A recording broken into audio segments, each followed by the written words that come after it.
এই দেখেন, রাস্তায় বের হইলে মানে গাড়ি আর গাড়ি, মানে এখানে হয় কি, মানে মোটামুটি একটু, মোটামুটিও না, এখানে 2 সপ্তাহের ইনকাম দিয়ে একটা গাড়ি কেনা যায়। আর এখানে গাড়ি কিনতে গেলে যদি আপনি ব্র্যান্ড নিউ কিনতে চান, সেক্ষেত্রে কী হবে, আপনাকে দেবে লোনে, একদম সিম্পল লোন, মানে একদম অনেক সহজ লোনে আপনি নিউ গাড়ি নিয়ে আসতে পারবেন।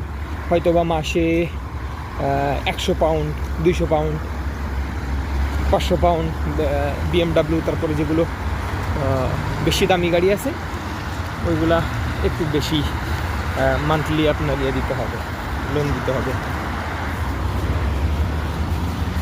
এখন এই জন্য কী হয়, মানে এই দেশে আবার হয় কি, মানে মোটরসাইকেল আপনি দেখবেই না, মোটরসাইকেল অনেক কম, মোটরসাইকেল দেখাই যায় না। ওই যে এই যে মাত্র একটা দেখলাম মোটরসাইকেল, অনেক শখ, মানে ধরেন যে এক্সট্রিম লেভেলের শখ যদি থাকে কারোর মনে ভিতর, সেই আসলে মোটরসাইকেলটা কেনে। তাই ছাড়া সবাই আসলে এই প্রাইভেট কার কেনে। কারণ কি, এদেশ আসলে ওই আবহাওয়া তো সবসময় ঠান্ডা থাকে, মোটরসাইকেল চালায় আসলে মজা পাওয়া যায় না। হ্যাঁ,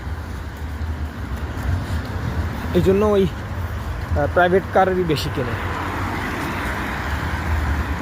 আরেকটা জিনিস আপনাদের দেখাই, সেটা হচ্ছে যে ট্রাফিক সিগন্যাল এখানে কত সুন্দর করে মানা হয়, ট্রাফিক আইনও কঠিন।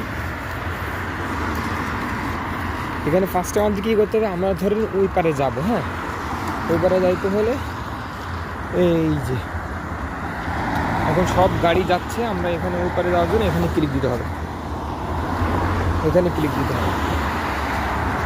তারপর যখন আমাদের যাওয়ার সময় হবে, এখানে ট্রাফিক আইন অনেক কঠিন, অনেক জায়গায় গোপন ক্যামেরা লাগানো আছে। এই গোপন ক্যামেরার মাধ্যমে ডিটেক্ট করে গাড়ির নাম্বারটা ডিটেক্ট করে যদি আপনি ট্রাফিক আইন না মানেন, সেক্ষেত্রে আপনি এক সপ্তাহের ভিতরে দেখা যাচ্ছে আপনার বাসায় মেল চলে যাবে যে আপনি ট্রাফিক আইন ভঙ্গ করছেন। এলো পরিস্থিতি, এই যে আমরা রাস্তা পার হয়ে চলে আসলাম।